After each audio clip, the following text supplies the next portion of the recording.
huge elephant in the room besides my awful v-neck tan line. I should, in theory, have a major quality upgrade in this video versus all of my last videos. I am so beyond blessed to have the community that I have here on YouTube, whether it is like you guys who watch all of my videos, or those who watch the Have Cousins podcast, or just like my YouTube friends that I've made doing this. But I literally cannot believe the camera and the microphone I'm using to film right now. Long story short, Tina, the fancy face Tina, who's my friend here on YouTube, kind of got so tired of me getting comments of people like ragging on my quality of my videos and like basically making me feel bad that I couldn't give great quality to my viewers, that she sent me one of her older cameras that she was no longer using, and I was able to pair the camera with the Rode microphone that Jen Loves Reviews had sent me to use for the podcast, and now I have this like super amazing YouTube setup that I never thought I would ever have, on top of the ring light that I have always used that my best friend Anthony bought me when I first started doing YouTube because he believed in me, and the umbrella lights that my boyfriend bought me for Christmas last year. And it's just like, all of this is such a team effort, and I'm flabbergasted, and it makes me want to cry, and I just like hope that this looks good, because I really want to put my all into YouTube. Like, I mean it. I want to dive in. I want to do multiple uploads a week, be the content creator that I've always wanted to be, and I feel like these gifts really help me move forward into doing that. And I'm just so excited, and I hope I don't let my friends down, and all of you that subscribe to me, like, I hope you like this, because I am so stoked. I'm so thankful. Thank you, Tina and Jen, so much. I'm going to cry. So, normally I start off the video with a funny thing. I wanted to talk about a very sincere thing. I love you guys so much.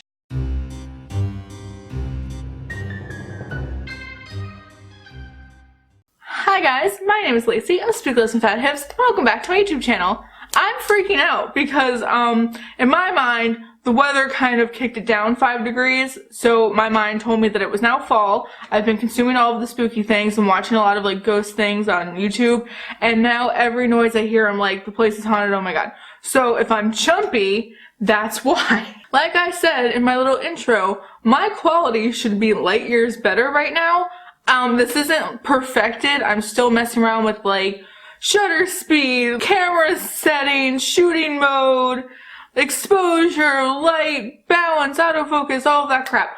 I'm still working on it. This is a work in progress. I've never had a camera this nice before. Thank you, Tina, again.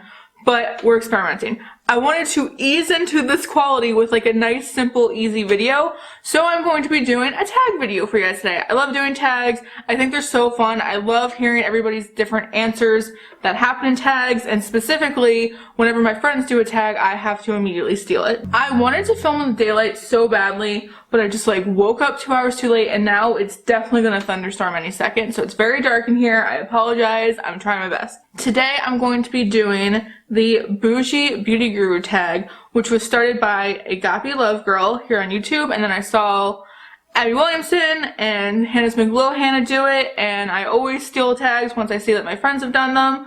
So I thought it'd be fun, because I don't really think I'm that bougie, but I don't know, my answers might, you know, tell everyone otherwise. Let's go, let's get into it. I'm also hoping, because I have a microphone, when I look down at my phone, you guys don't lose the sound and it still picks up me talking.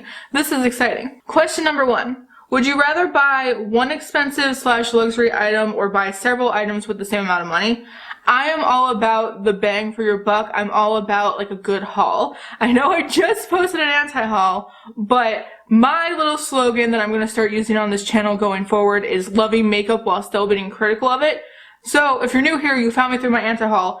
I love makeup. I have a huge collection. I buy a lot of makeup. That doesn't mean I'm not still critical of it or that I can't talk shit about it. That being said, like I was getting into, I love a good haul. I love accumulating a lot of pieces of makeup. I just think it's so fun to play with all new things, try new formulas, try new colors, etc. So personally, I would rather use one budget to have like a nice chunk of things versus one super luxurious thing. That's just the kind of person I am. But I am learning through Hannah Louise Poston that I should be focusing more on fewer, nicer things, which I'm trying. I'm trying so hard to focus on fewer, nicer things. I am, because it makes sense. And when you do have a big collection, that's the problem, is like, you start having all of your bases met, you start having all of your needs covered. So when things come in your collection, they really have to be spectacular and they really have to like add something of quality or value. So I'm trying fewer, nicer things. I'm trying. I am probably going to film a haul today though that says otherwise. Don't judge me. Don't come for me. Question number 2. When it comes to beauty products, do you believe the phrase, you get what you pay for? I used to very much believe that. I used to, when I first got into high-end makeup and I had kind of made that jump from only using drugstore makeup to then getting into high-end makeup, because of that night and day difference, I really did think that makeup was something you just had to invest in to get quality stuff. However, I think the makeup market has boomed in the years since becoming like a makeup obsessed human being like I am. Really, it used to be that I think not as many people were as like obsessed with makeup or like had this much exposure to the beauty community, I should say, and like even growing up I feel like it was not a big deal, whereas it is now. There's this huge market, this huge media behind it, all of this like pieces of the pie to grab, so to speak. So I feel like drugstore brands kind of knew that they couldn't just release subpar crap anymore, and they kind of had to jump on to like trends and quality and upping their game to just stay relevant and to stay on track. Because like, for instance, the CoverGirl that we have now is not the CoverGirl I remember. I feel like CoverGirl now has really stepped their game up. Or brands like Wet n Wild or e.l.f. like make really ridiculously affordable things that are also great quality. Someone like ColourPop is another great example. Whereas like Forever Ago, I feel like we associated quality with like Too Faced, Urban Decay, blah blah blah. Longest story short, I'm literally just like ranting for every question, I'm sorry. I used to think that. I definitely don't think that anymore. I think there are such good affordable products in the world that there is no excuse to have a solely high-end collection to think that you need that to be good at makeup. Like, that's what I used to think. I used to think that you had to invest in high quality shit or expensive stuff to have high quality stuff to have a good performing collection. You don't need to do that anymore. You can have a very affordable, great collection very easily. I seriously hate this tan line right now that I have because I've worn V-necks all summer. Ugh. Question number 3. What's the most expensive beauty item you've purchased with your own money? While I do own 3 Natasha Denona palettes, I did not buy any of those with my own money. One was a gift, one I used gift cards for, and I think the third one I also had a gift card for. Because Natasha Denona is like, they're palettes I love, but it's very hard for me to justify that price. My actual most expensive thing that I bought with my own money happens to also be one of my absolute favorite things in my collection. This is the Give Me Glow 9X Glow highlighter palette. She is a beast, and you open her up and she looks like this, and you get 9 full-size pans of the Give Me Glow eyeshadow formula, which is like in my top 3 absolute favorite eyeshadow formulas. And I was able to justify this in my mind because I basically cannot use these 3 shades at all. They're much too deep for me unless I use this one as a blush topper, but this formula is way too metallic to use as a blush topper. All of these that I love around the perimeter, I would have bought individually otherwise because I love them so much. And it was like, I think in my head I had justified it where it was like, even if I liked 3 of them, they were worth the money. I believe that, I don't know, there's some kind of math that to me proved that this was worth it in my mind. And I took the plunge after lusting after it for like months and months and months. And I regret nothing. I love this palette so much. It's one of my favorite things in my collection. It looks like I've hardly dug into it, but I've abused the shit out of this, I promise you. And I literally get everybody in my life obsessed with the Give Me Glow highlighter formula as well. I got Hanhan onto it. I got Emily Hanhan onto it. I sent Georgia Harris one of these highlighters in the mail because I think it's the best highlighter formula ever. Everyone needs to try it. This was so expensive, $75. Holy shit. But I love every second of it. Question number 4. Are you willing to buy products at the full price, or do you usually wait for a sale or a discount code?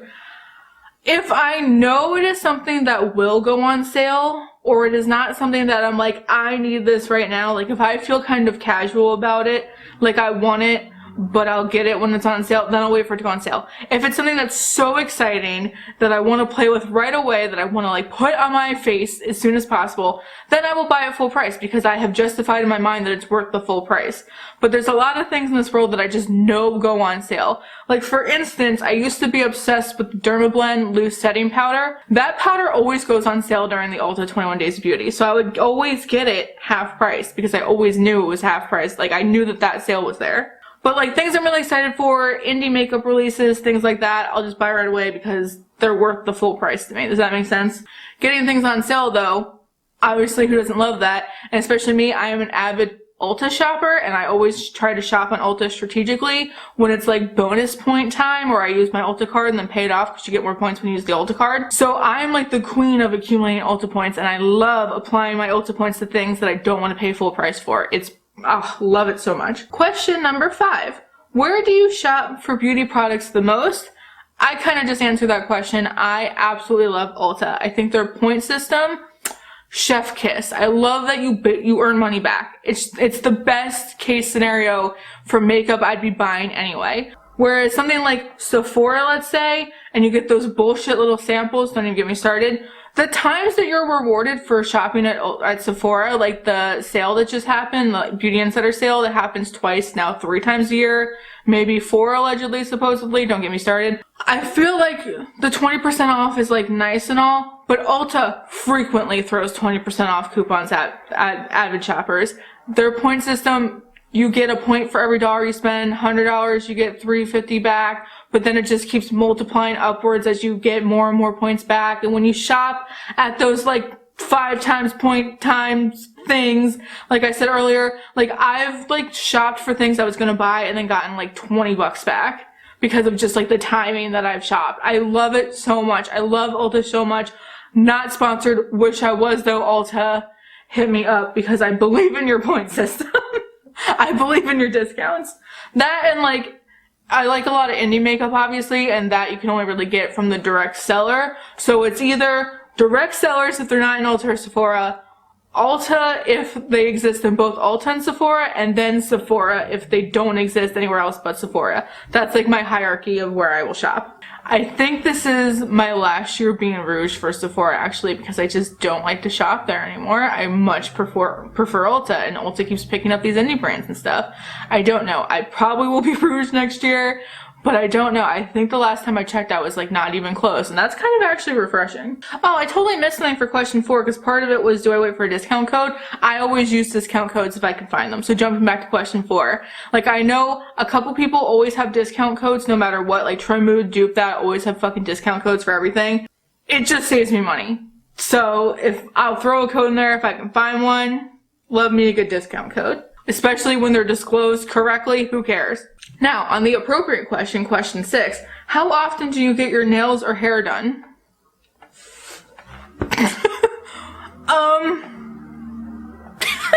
I have been buzzing my head for like the past 2-3 years maybe, and I haven't gotten my nails done in a very, very, very, very, very long time. Sometimes, occasionally on this channel, you will catch me with nail polish on, and that is so few and far between because I just can't fucking be bothered.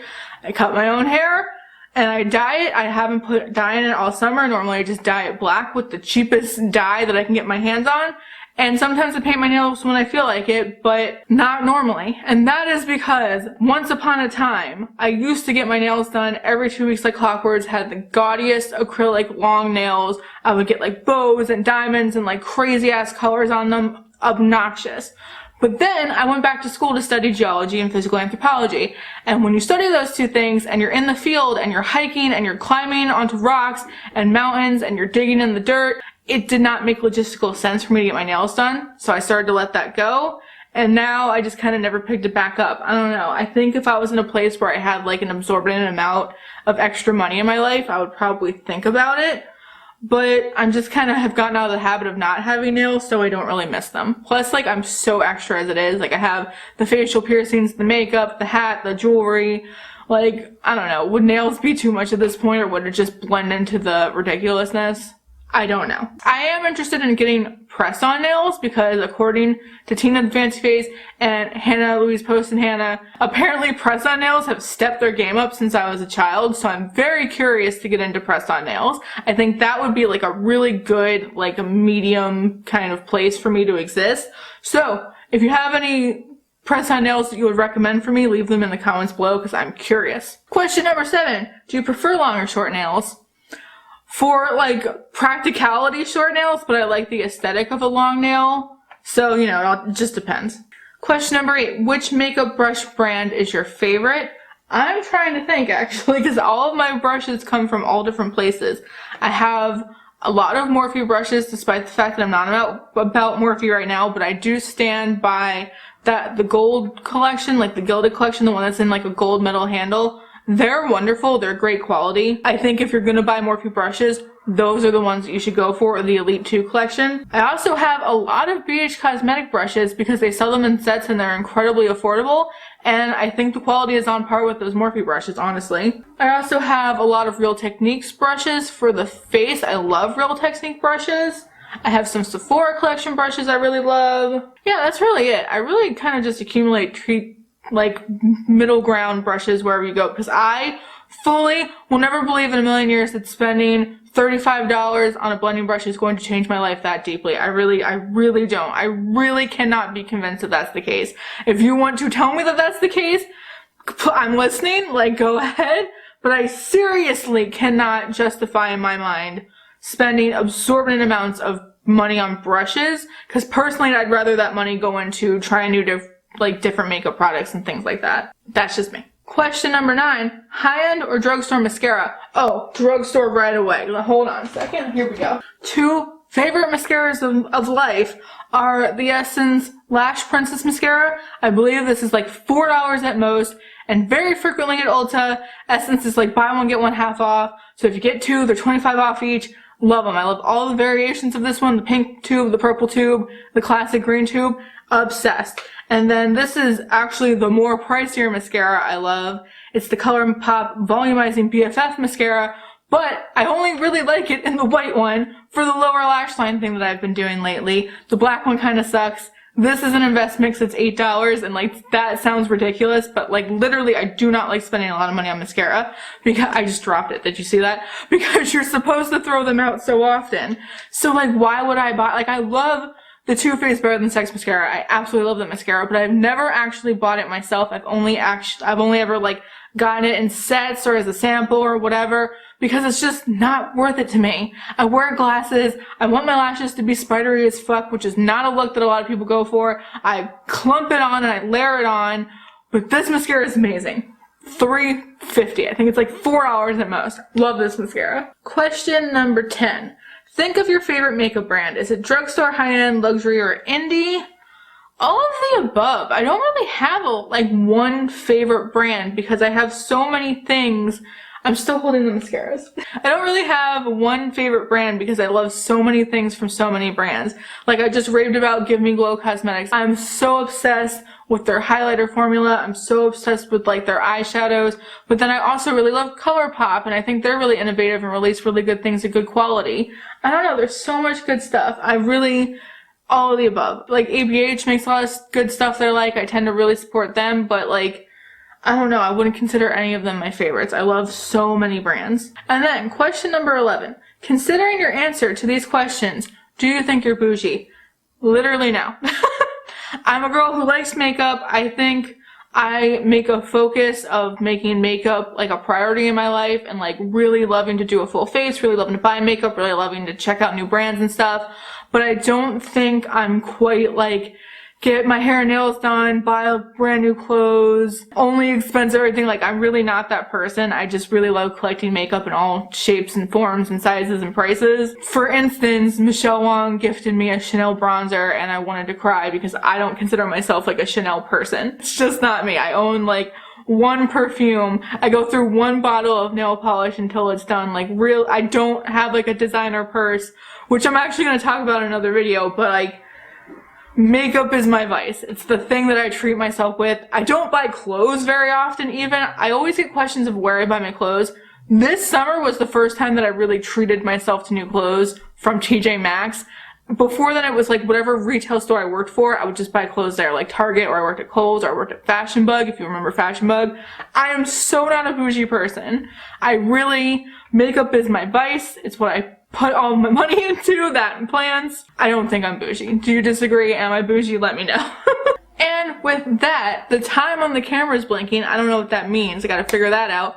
But with that, that was the Bougie Guru tag. I'm going to leave the questions down below. Consider yourself tagged if you wanted to do this tag. Thank you so much, agapelovegirl, for creating this tag. I thought it was a lot of fun. I will link her channel and tag video down below. A fly just flew in front of my face. I will not have that in this house. Obviously, my friends who have done this tag will be linked down below as well. Let me know your answers to these questions. Oh, I totally forgot. You can follow me on my Instagram, which is also Smokey Glow and Fat Hips, if you want to know what I'm up to when I'm not on YouTube, though I'm trying to be more active on YouTube. Believe me, I'm trying. And as of today, literally, you can follow me on Twitter at SpookyLacey. All this information will be linked down below. Twitter kind of scares me, but I made one anyway.